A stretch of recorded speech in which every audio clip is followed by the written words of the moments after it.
Well, good morning. Welcome to Grover Hill Zion United Methodist Church here on this Memorial Day Sunday. We're glad you're viewing, and we hope that this message will be helpful to you during Memorial Day this coming week, tomorrow, in fact. This morning I want to talk to you about the great sacrifice that the scriptures talk about as well, but also I'm going to relate a little bit to the sacrifices that we make as well. By the way, you're always welcome to come here at 10:30 on Sunday mornings and be with us, or any other time we have activities going on here. So, don't feel like a stranger. Come and just make yourself home, and you'll be glad you did. Well, a little history about Memorial Day first. Memorial Day was originally called Decoration Day. That's what it was called when I was a child, Decoration Day. Well, they used to put a lot of flowers on graves and all that. Today, some people do, a lot of people don't. Today, they put flags on veterans' graves. But Memorial Day was also called Remembrance Day, remembering those who have died in our nation's service. And there are many stories as to the actual beginnings of Memorial Day. In fact, we're told that over 24 cities laid claim to being the birthplace of Memorial Day. So that must have been important, in that day, with that many cities laying claim to being the birthplace of it. There's also evidence as well that organized women's groups in the South were decorating graves before the end of the Civil War of the Confederate dead. Well, in Waterloo, New York, it was officially declared the birthplace of Memorial Day by President Lyndon Johnson in May of 1966. And it's really difficult to really prove the origins of the day, since there were so many who've laid claim to the birthplace. And so it's more likely that it had its beginnings in many separate communities. All at the same time. Memorial Day was officially proclaimed on the 5th of May in 1868 by General John Logan, the national commander of the Grand Army of the Republic, or the Union Army. In his General Order, number 11, and he was first observed then on May the 30th of 1868. And flowers were placed on the graves of both the Union and the Confederate soldiers at Arlington National Cemetery, which was, or had been, the home of Robert E. Lee. The South refused to acknowledge the day, honoring their dead on separate days until after World War I, when the day became officially changed from just the dead of the Civil War to the dead of all wars, to those who were fighting in any war. It's now celebrated in every state on the last Monday in May, which was passed by Congress in 1968 to ensure a 3-day federal holiday. In 1915, there was a poem that was pretty popular poem at that time in Flanders Field. Moyna Michael replied with her poem. She was inspired by that poem, and she wrote this short poem. We cherish too the poppy red that grows on fields where valor led. It seems to signal to the skies that blood of heroes never dies. And then after that, she conceived an idea to wear red poppies on Memorial Day in honor of those who died in serving the nation during war. She was the first one to wear one, and she sold poppies to her friends and to her co-workers, with the money going to benefit servicemen in need, or servicemen and women in need. Later, from France, a woman by the name of Madame Guerin was visiting the United States and learned of this new custom started by Miss Michael. And when she returned to France, she made artificial red poppies and sold them to raise money for war-orphaned children and widowed women. And of course, this tradition then spread to many other nations. Although Americans today, it seems like, nowadays have all but forgotten the meaning and traditions of Memorial Day. You know, as a nation, when tragedy strikes us, we always say we will never forget. And I think we mean that at the time. But we do forget, don't we?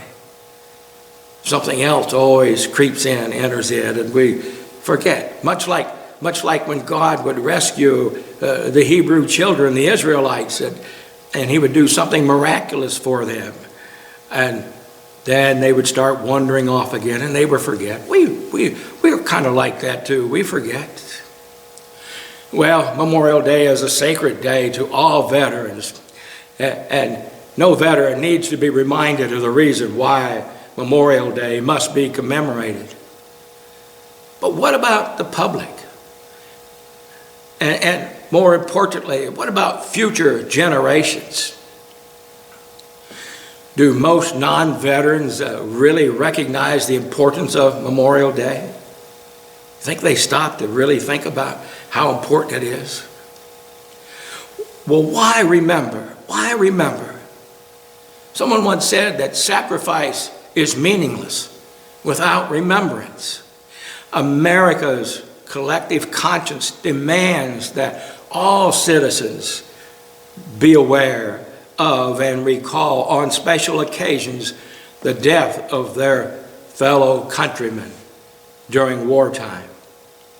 Far too often as a nation as a whole, we take for granted the freedoms of all Americans and the freedoms that we enjoy.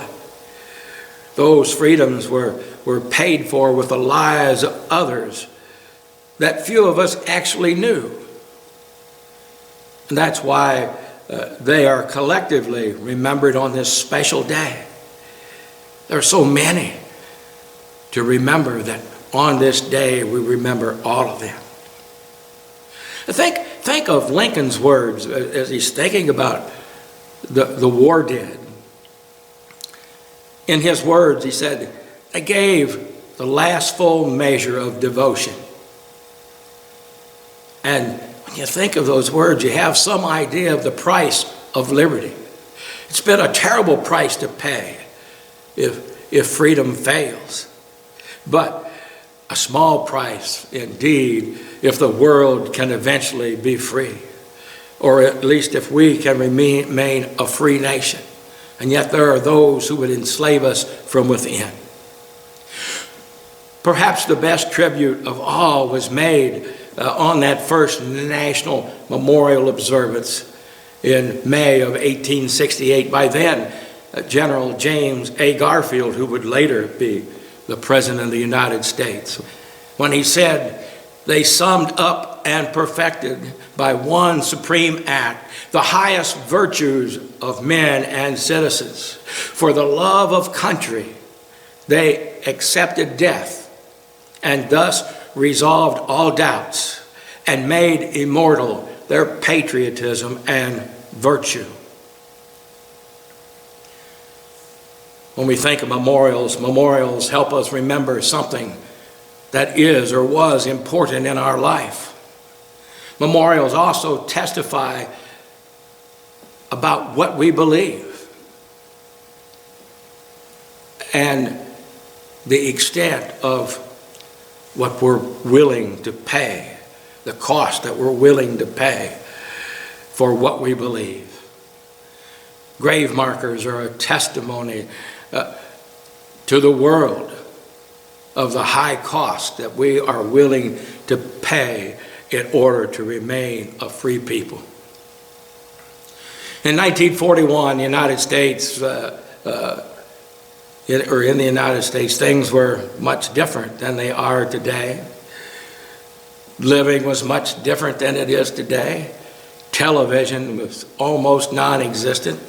There weren't very many TVs in people's homes, very few television stations. News and stories and entertainment and music came from live bands or from the radio.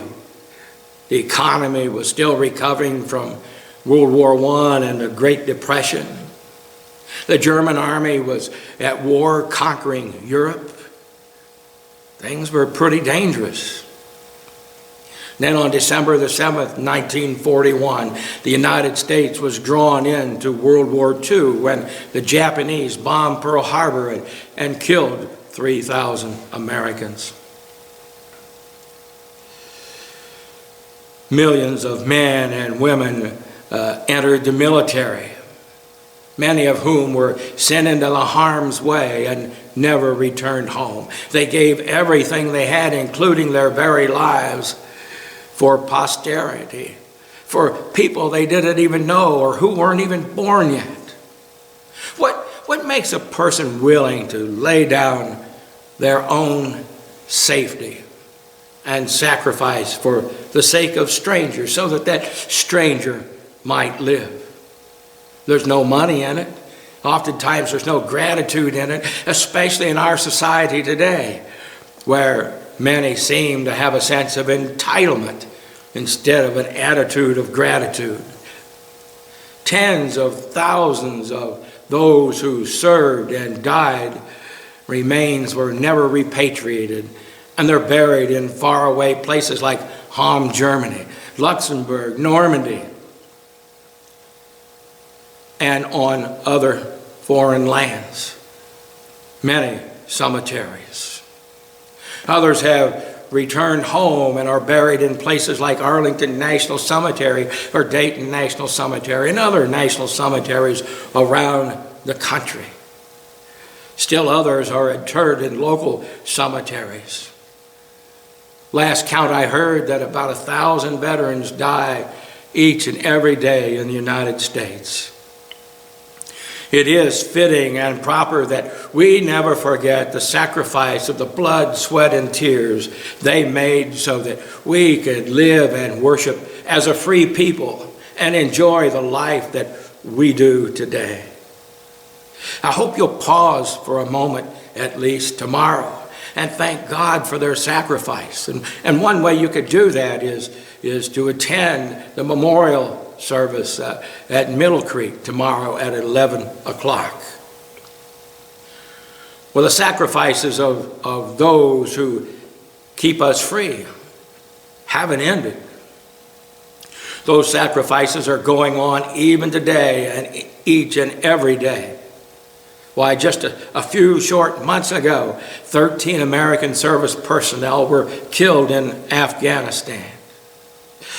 Young men and women continue to sacrifice and to make the greatest sacrifice, as Jesus put it. He tells us in John's Gospel, chapter 15, verse 13, greater love has no one than this, than he lay down his life for his friends. Do you realize how much love they have for you? And they don't even know you. And yet they love you enough to sacrifice for you. Do you realize how much you are loved? You are loved. Perhaps those who sacrifice understand that anything worth having requires sacrifice and pain and blood and sweat and tears. They sacrifice so we could live as a free people in this earthly life. And yet there is another who made the greatest sacrifice so that you and I and all who believe could be set free, not only in this world, but in the world to come. Over 2,000 years ago, people were no different kind of people than what you or I profess to be. They were living in bondage, shackled with chains of their own making, with no hope of ever being set free. Great despair and agony were in their life. God saw the people's misery, and he sent his only begotten Son. They called him Jesus, to come to earth, to heal, love, and to forgive, and to set people free. His sacrifice was an atonement for sin that would set people free for eternity. The sacrifice Jesus made was once for all. Peter tells us that there is no other sacrifice which can set one free.